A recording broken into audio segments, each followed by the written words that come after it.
Hi everyone, welcome to City Fun. I'm Christy Knight. This is all about the city of West Palm Beach and more specifically the Parks and Recreation Department. We are so excited because this show is designated just for that.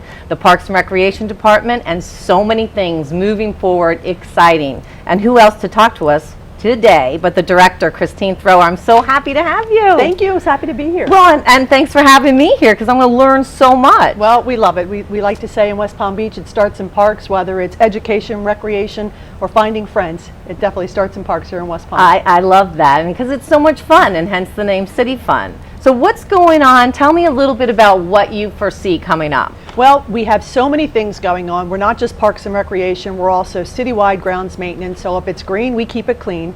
And we also do the Division of Community Events. So all of the events you see in West Palm Beach are produced by the Department of Parks and Recreation. The community event staff are just amazing. You're going to meet Mary Pinnock a little bit later, and she's going to talk about some of the stuff that's going on. I mean, that's a lot to take on as a director. How long have you been the director? I've been here about 7.5 years. Wow. And it's been changing and evolving ever since. And I have a great team around me. Leah Rockwell is going to talk to you today about what's going on in recreation. And in a future show, we're going to have Laban Reeves on, our Assistant Director for Parks Maintenance. And he'll tell you what it takes to keep this city looking the way it looks. You know what I love about this show too is so many people don't know about all those different veins that go out from Parks and Recreation. So this is going to be just a great way of people to learn more about the fun and kind of behind the scenes of what goes on. Well, we're a little excited about it too. It's a great opportunity to showcase the children that we take care of, the swimming programs that we do, our skate park, our dog parks. We have 7 dog parks in West Palm. This is going to be great. This is a dog city. I know that. It is indeed. Well, let's move on to, you brought us something to show today, a video. Tell me what that is. Well, we got into a partnership with the Pine Jog Division of FAU and did a sustainable garden over at Howard Park. And what you're going to see is the volunteers that came together. I was out there even with my 11-year-old son, and we created a garden that was done purely by volunteers that is designed to show how you can use native plants and community involvement to make an area beautiful. Oh, I can't wait to see it. Let's take it to that.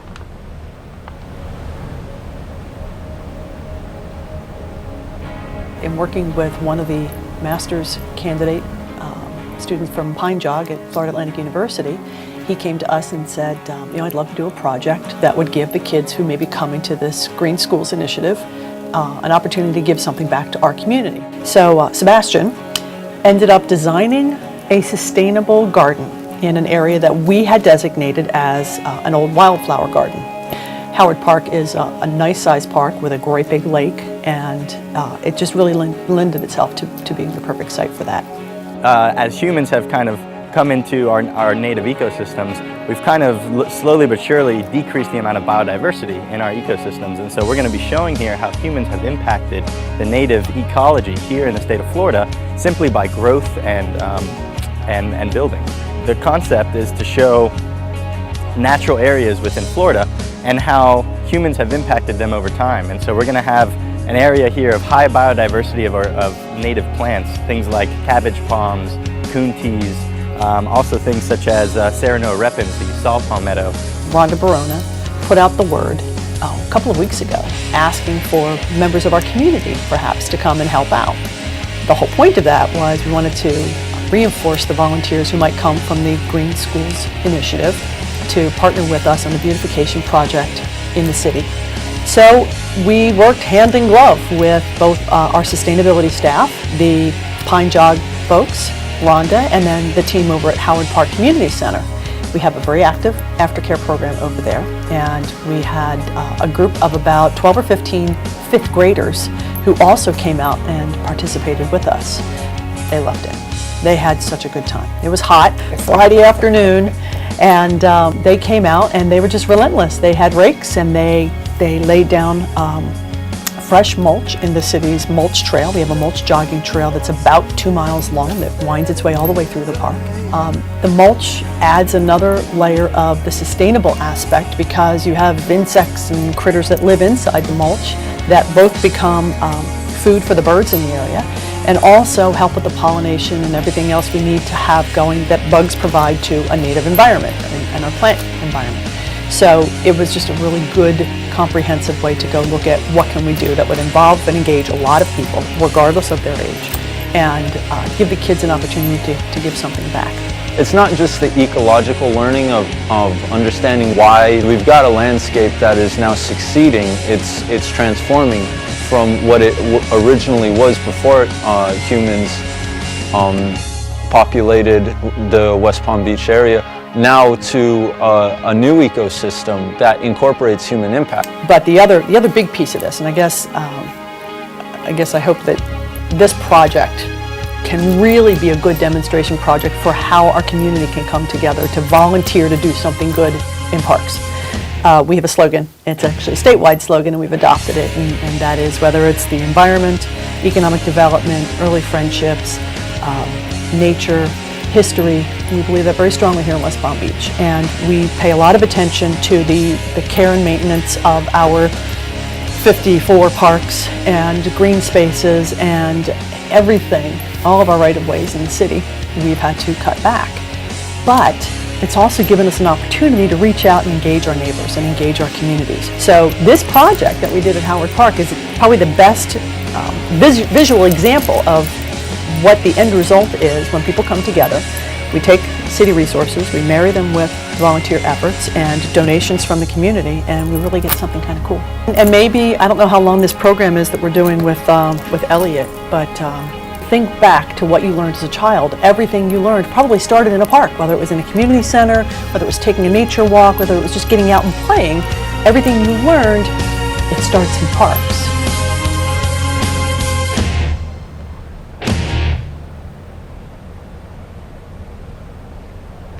Oh my gosh, Christine, what a project, and all those kids hands-on, that just was amazing. I am so impressed. Well, thank you. It was a labor of love. Yeah. And if you want to go see the Howard Park project, it's at the corner of Parker and Okeechobee, right next to the convention center. A big community center, nice big park there with some big lakes and a tennis center.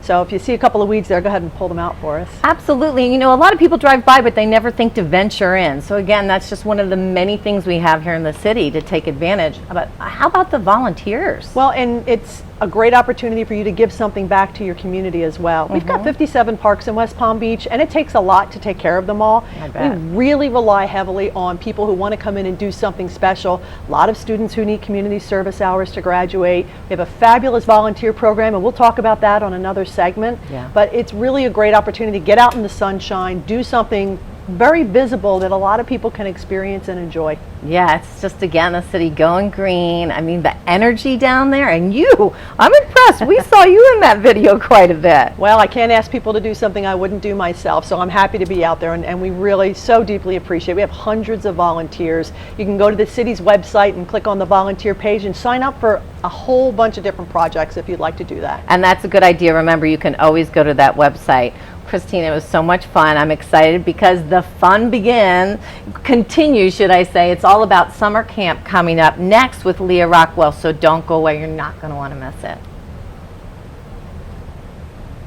Hi everybody, this is Christine Thrower, Parks and Recreation Director, and we're here at Woodlawn Cemetery doing a historic cemetery tour to understand some of the really famous people who helped discover West Palm Beach and are buried here. Come and join us. We're doing this on the full moon every month. We're going to stop in the summer because it's going to be too hot, but come join us and take a look and see who's buried here at Woodlawn Cemetery. It's Timothy Green's first day at school. What's in there? He's about to fall over. Anything he might need. There's a box of tissues on the bottom and some Band-Aids. There's a whole first aid kit, actually. Mom, I can handle it from here. You don't have to be perfect Have a great day. That's too much pressure. Have the day you have. to be a perfect parent. There are two people in the world who want you more than anything. They'll make some mistakes, but they will love you more than you can ever imagine. There are thousands of children in foster care who will take you just as you are.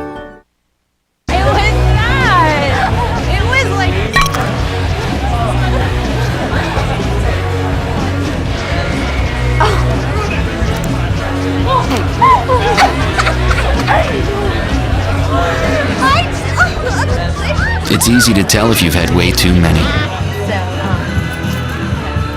But what if you've had just one too many? Buzz driving is drunk driving.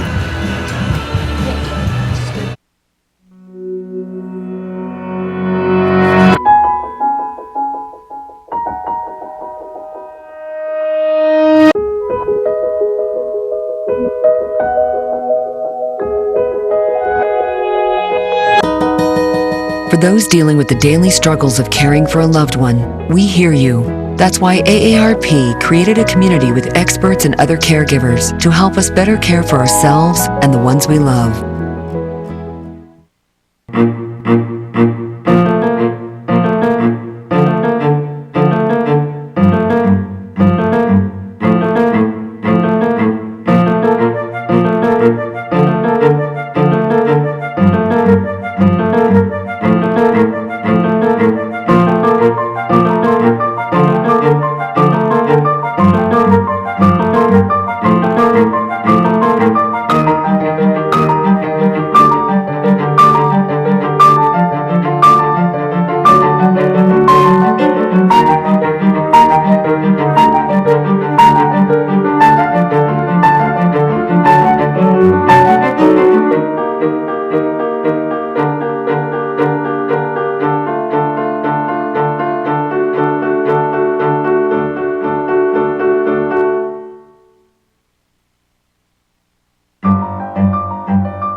Welcome back to City Fun, and this is all about the Parks and Recreation Department here in West Palm Beach. The show is dedicated to that. And why? Because there is just so much going on here in the city. And this is a really fun segment, as they all are.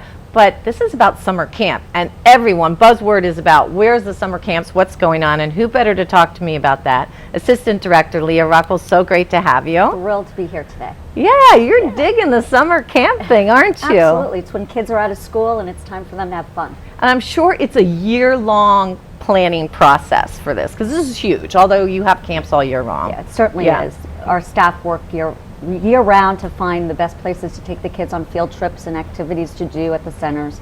It's just really a culmination of everything that comes together for summer. Yeah, and it's not in just one place that you have summer camp. Tell us a little bit about the variety of different summer camps that you have to offer. Well, our mainstay is our CityFun Summer Camp program, which is our full-day day camp. And that is a camp that runs from 7:30 in the morning till 5:30 in the afternoon. And we offer it at a number of our community centers, at South Olive Community Center, at Howard Park Community Center, at Gaines Park Community Center, Coleman Park Community Center. That's for the kindergarten through 5th graders. And then we have a teen program, a teen summer camp that we offer at Venado Park and at Gaines Park. Very nice. Yeah. And so let's talk about specifically a couple types of camps, because you know, some people like the sports, some people like to sail. Let's narrow down and give us a couple specifics for someone to maybe say, oh, my child's perfect for that. Well, other than the day camp, because a lot of parents definitely need the 7:30 in the morning to 5:30 in the afternoon type of a program.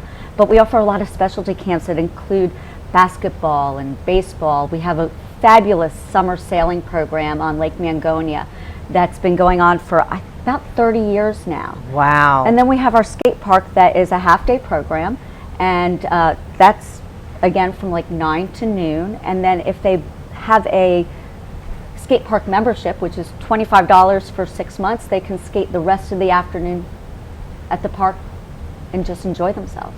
You know, that's what I love about this show too, because people don't know a lot of that. You just have to delve in. What a fabulous opportunity. There's so many skaters out there, and they have to know that the park's out and to be able to continue. Oh, certainly. We'd rather them skate in the park than out on the streets. And supervision is fantastic. This is a safe place for kids to go, have a fun time, help, not even if the parents aren't working parents, it's just a place to go and share some time and fun with others. Yeah, and the staff there are so much fun. They really are. They love the kids and they love the sport of skating, and they just like getting out there and teaching the kids little new tricks. So. And the sailing, do anybody who's participating in any one of these camps, can they come in with no knowledge whatsoever, or do they have to be specialty, or are there levels also? Oh, there's certainly levels. Like with the sailing program, you have to have a certain swim level in order to take the sailing program, but we test them, we make sure that they're seaworthy, and they do wear life vests the whole time that they're out there on the lake. So yeah, with sailing there are certain levels. Same thing with baseball and basketball and our karate camps. They get tested and they get put in the right program. I love it because it sounds like there's something for everybody. There is. You know, I've been talking about sports and all that stuff. I just thought of there's cheerleading camp, and there's a dance camp, and there's definitely things for girls and boys. Young, crafty camp. there's a crafts camp, absolutely. I love it. So, a price point. Let's talk about what a parent has to the price of camp. And then Right. Well, our full day program for 4 weeks, it's $300. Then there's also, that's for residents. And then there's a sibling discount, which is 25% off, which really helps a family along. But again, the city has a fee assistance program to help those parents that might be challenged in order to pay that $300. And then the county has a fabulous summer camp scholarship program that by next weekend, if they get their applications in, they could get a voucher for free summer camp. Do you hear that, everybody? Yeah, and all this it's great. information, once again, always as we're talking throughout the show, if you miss something, you can always go to the website. Right. And yeah, on the website we've got our application and our summer camp packet information, as well as all the information about our fee assistance program. But you know, the other programs, the skate camp and the sailing camps, those don't have fee assistance attached to them, but they're very reasonably priced. It sounds absolutely so reasonable. Yeah. And just for fun, and as we know, summer coming forward, it's so great to keep your kids involved. Yeah. You can't say more about that. And I'm sure you have repeat families. We do. Parents come back year after year. We know that the kids are having a great time when the parents can't get them out of the community centers. Parents say, oh, my child won't leave. You know, and we're like, well, they have to go home. So, and then they tell us that they fell asleep in the car on their way home. So we know that we've really given them a full day of fun and a great time. Year after year at summer camp, or the Parks and Recreation, they're doing, and they're growing and more. But what we said off camera, I love this, that a lot of the kids become camp counselors. Yes. So talk about staying involved. Right, they do. We have kids, and I have staff that remember children from when they were in our Pixie program, which is the 3 to 5 year olds, that are now summer camp counselors. And it's just fabulous to see them grow through the program, and then actually they're giving back because they really enjoyed it as a child themselves. Yep, it's all city fun, and that is summer camp talk. I love it. Yeah. Leah, thank you so much for coming. And again, what's the website they can go to? They can go to www.wpb.org and then click on the Parks and Recreation page, and you'll see a heading for camps, and it's all right there. Go for it. Yeah, Go we're have really some looking fun at forward to camp. seeing I you. love it. Yeah. All right, thanks so much. You're very welcome. Come in, don't go away. Coming up next to end the show, we're going to talk about community events. Again, more fun with Mary Panak, so don't go away. Hi, everybody. This is Christine Thrower, Parks and Recreation Director, and we're here at Woodlawn Cemetery doing a historic cemetery tour to understand some of the really famous people who helped discover West Palm Beach and are buried here. Come and join us. We're doing this on the full moon every month. We're going to stop in the summer because it's going to be too hot. But come join us and take a look and see who's buried here at Woodlawn Cemetery. Are you tired of your grocery bill increasing every month? Always disappointed at your local grocery stores? Well, look no further. Rise and Shine of Palm Beach County provides anyone and everyone with fresh produce, meats, bread, and non-perishable food items at a low cost. Rise and Shine can help save your family money by cutting your grocery bill up to 1/2. Rise and Shine distributes food twice a month, accepts cash, credit cards, and EBT food cards. For more information, call 561-881-0593 or boysandgirlsclub.org.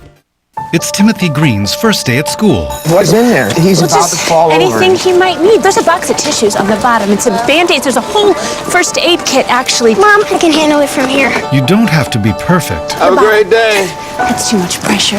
Have the day you have.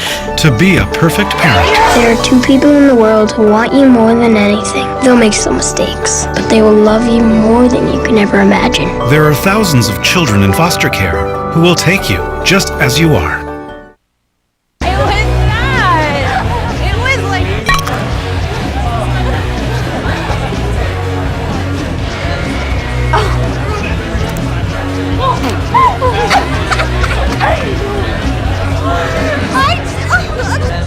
It's easy to tell if you've had way too many.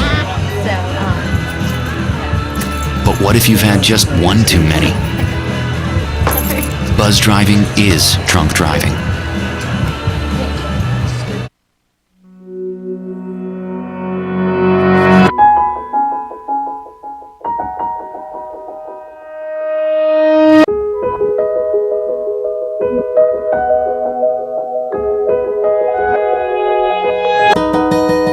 For those dealing with the daily struggles of caring for a loved one, we hear you.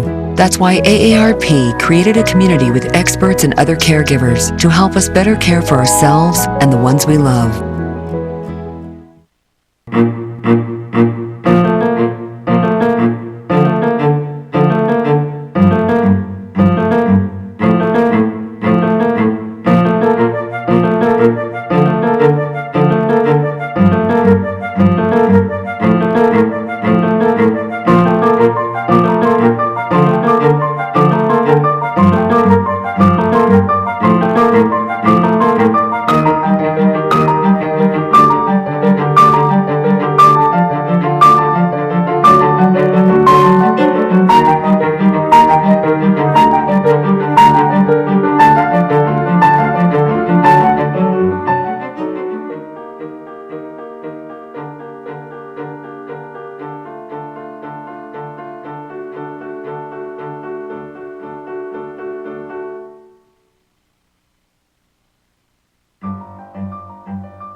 And welcome back to City Fun. Last but not least, we're going to talk about community events here in the Parks and Recreation Department. And joining me is Mary Pennick. I'm so happy to find out everything that's going on around here. That's a lot. It is. Thanks for having us, Christy. We appreciate it. Yeah, so tell me, you've got your hands full. And you know, City of West Palm Beach, we have so many things to be proud of, so many great events. I've heard this buzzword about Silver Season. I don't know anything about it. Fill me in. Well, actually, starting in June, we are celebrating 25 years of spectacular community events in the city of West Palm Beach, which really started with our 4th on Flagler way back in 1988. Was our first 4th on Flagler, and it's just been a spectacular run. We've grown from one event to now over 140 events that we produce every year. Wow. So it's, yeah, we've really 25 brought it on. years. Yeah, it is. How many of those years have you been involved? I've been involved 23, all but 2 4th on Flaglers, yes. Wow, Yeah. look at that. Said very proudly, too. So this is a huge celebration. What do we have planned that we can see? I mean, it's got to be grand. Yeah, we have everything planned. Starting, like I said, with the 4th on Flagler, we'll be celebrating By George. 4th on Flagler is a quarter century old, with the emphasis on the quarter. How cute is that? To fit in with our Silver Season, of course, theme. But we're going to have spectacular things going on with the emphasis on George Washington. You'll see some big George ideas coming forward. I want to save a few secrets for the event. I see a look-alike coming up. I don't know. Maybe, that's an idea. Thank you for that. But we'll also have lots of great things happening on site at the 4th on Flagler, which is a Thursday this year, July 4th. So we will be combining that with our Clematis by Night celebration that night. We won't have that going on together, right? Yeah, so it'll be 4th on Flagler. We have some new components this year. We're going to have a party in the Lake Pavilion that will be a ticketed event, but you can come in and enjoy food and drinks and all kinds of great things. Plus, we're bringing back one of our historical favorites, which was the Big Rig Gig, which is really our city parks department employees, and they operate the big backhoes and bobcats, the equipment, and they're going to do fun games like smash watermelons with those and compete with moving a little egg across the street. And you know, everybody likes to see the big machinery in action, and it was a favorite back in the 90s, and we're bringing it back. That's total city fun, if you ask me. Everybody loves those big things. Right. And of course, the fireworks are always the big hit of the night, and they will be spectacular, and they'll be reminiscent of favorite songs throughout the 25 years that you'll see the pops in the sky and hear the pop hits on the ground. Nothing like it. I love it. I literally live blocks from the waterfront, and every 4th of July that I'm down there, I just thank my lucky stars about how easy and fabulous it is. I always find a piece of green grass that I'm able to sit and look up, and you could be anywhere in the city and get to enjoy those fireworks. Absolutely. But it sounds like this 4th of July is a uber special one, so everyone needs to start planning now. Absolutely, it really is. And then we'll continue the Silver Season actually through December. Okay. So all of our city events will have a component of the Silver Season, a special highlight or day, or perhaps more than one day. For example, at the West Palm Beach Green Market, when we have our kickoff in the fall, we're year-round now, but we're going to do a special fall opening, the first Saturday. In October, we're going to have a breakfast at Tiffany's event. Love it. So there'll be silver service and waiters in tuxes, and it'll be a special tribute to our silver season and one of our favorite events. Oh, can't wait for that. Yeah. I miss when the green market stops and it comes back full blown. It's one of my, I love the green market so much. We actually don't stop anymore. Yeah, we're year round. But you move, well, no, that was. Well, we did last year. We moved it to a nighttime event. Nighttime, but right. Everybody loves to shop on Saturdays. So we said, you know, this year we're going to continue it year round on Saturdays. In May, we'll go to shorter hours, 9 to 12, simply because of the heat, really. So you hear that, everyone? We're not going to miss it, No, and we're that's not missing fantastic. it. And by noon, everyone will be ready to move it out because of the heat factor. But that's, I love it, with the Tiffany's theme. Yeah, so that'll be fun. All right, so moving forward, and you've got Clematis by night, the green market, everything is going to be part of this season, the silver Absolutely, season. absolutely. We have the 18th birthday of Clematis by night, the first Thursday in June, which, and I've been there for every one of those, which is terrific. My son grew up with Clematis by night, Love it. basically. Right. And we have a 80s, kind of a tribute to the 80s when things started in community events with a Michael Jackson tribute band, which will be, you know, so much fun. And then for our Screen on the Green event in September, we're going to have a silver screen, which is the Phantom of the Opera's 25th anniversary. So we're going to show the Phantom of the Opera. So some really different things to highlight, you know, what's going on. Jazz on the Palm will be a French Quarter, again, with emphasis on the silver celebration. And then we'll end with our holiday celebrations in December with our fabulous giant 35-foot tall, 600-ton sand tree. Oh, we are so proud of. Yeah, special things will happen with this year's Holiday spectacular. That is a mouthful, and that's a handful. Who comes up with these fabulously creative ideas? Well, it's a team effort. I like to lead the charge, and everybody likes to pitch in and come up with things along the way. And you know, that's what we like to stand for in Parks and Rec and in community events, is to be unique. We have a fabulously unique downtown and city, so we really try not to be the copiers. We try to lead the charge. This was our first show. Everyone did such a great job. There's so much going on, and it's so important to have shows like this, and hopefully you're all watching and you'll keep an eye on what's happening. Again, let's say that they can go to the website, because we've given you all kinds of dates. The website is WPB.org/waterfront. Okay. And all of our community events are free, so you can't beat that. Yeah. And there's always something, at least one thing every week. Generally, the Clematis by night, the green market, and always at least usually one other thing going on for free that we're producing. Yep. So, you know, if you're not having fun in West Palm Beach, you must be out of town. Yeah, you don't belong here, because it is all about City Fun. Thank you so much. That wraps up our show today. You just got to get out there and go have fun in our city. I'm Christy Knight, and we'll see you next time. Bye-bye.